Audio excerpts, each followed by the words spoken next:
મારું નામ અમન શાહ છે. મારું નામ જુહી ચોબન પુત્ર. મારે નેચરલી જ ટ્વિન્સ પ્રેગ્નન્સી કન્સીવ થઈ હતી. એની પહેલાં મને ઘણી બધા પ્રોબ્લેમ્સ હતા. મારે હોર્મોન્સના પછી આ તે એટલે કન્સીવ કરવામાં બી ઘણા બધા પ્રોબ્લેમ્સ હતા. પણ જ્યારે હું અહીંયા પાયલમાં આવી ત્યારે મને પ્રતીક્ષા મેમનું ગાઈડન્સ, ગોવિંદ સરનો સપોર્ટ, અમિત સરનું એકદમ પાવરફુલ નોલેજ, મિલન સરનો સપોર્ટ, બધાના સપોર્ટથી મારે પ્રેગ્નન્સી કન્સીવ થઈ. પછી મને ટ્વિન્સ પ્રેગ્નન્સી હતી. હું એકચ્યુઅલી અંડરવેટ હતી, તો એમાં મને ઘણો બધો સપોર્ટ મળ્યો. એમાં હું ધીમે ધીમે આગળ વધતી ગઈ અને મારી એકદમ સરસ જર્ની કમ્પ્લીટ થઈ. એમાં મને બધાનું ગાઈડન્સ, પ્રતીક્ષા મેમનો સપોર્ટ, મિલન સરનો સપોર્ટ, પછી અમિત સરનું એકદમ વ્યવસ્થિત ગાઈડન્સ કે નહીં બધું થઈ જ જશે, અને આવી રીતે આખી જર્ની આગળ ગઈ.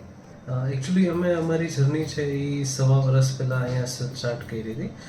થોડા ઘણા જેમ આજના લાઈફસ્ટાઈલ પ્રમાણે થોડા ઘણા કન્સીવિંગ થવામાં પ્રોબ્લેમ આવતા જ હોય છે.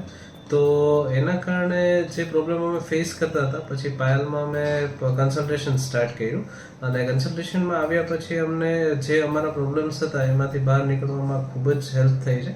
પછી પ્રતીક્ષા મેડમના ગાઈડન્સ અમને મળ્યું અને એમનું આયુર્વેદિકનું જે નોલેજ છે એનાથી પંચકર્મ અમે સ્ટાર્ટ કર્યું.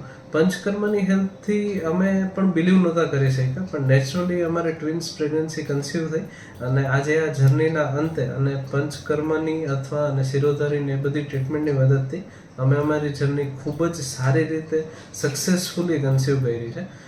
પ્રેગ્નન્સીની જર્ની એ ખાલી ફિઝિકલ જ નથી હોતી, મેન્ટલ પાર્ટ છે એમાં બહુ મોટો ભાગ ભજવે છે. તો એના માટે અમે જે પાયલનો સ્ટાફ છે, જેમ કે એમાં ગોવિંદ સર છે, અકબરી સર છે, પ્રતીક્ષા મેડમ છે અને મિલન સર છે, એમનો અમને મેન્ટલી સપોર્ટ ઘણો જ રહ્યો છે.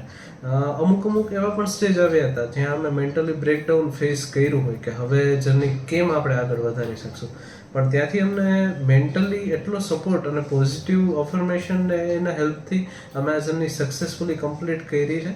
અને હું ચોક્કસથી એવું કહી શકીશ કે પાયલ અને રેડસ્ટોન ન હોત તો કદાચ અમે અમારી જર્ની આટલી સક્સેસફુલી અને આટલી સારી રીતે તો ન જ કમ્પ્લીટ કરી શક્યા.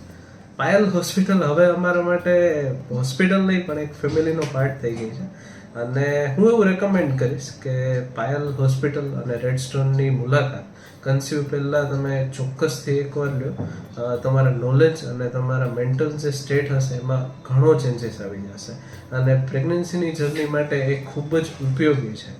Thank you very much. Pregnancy means fire.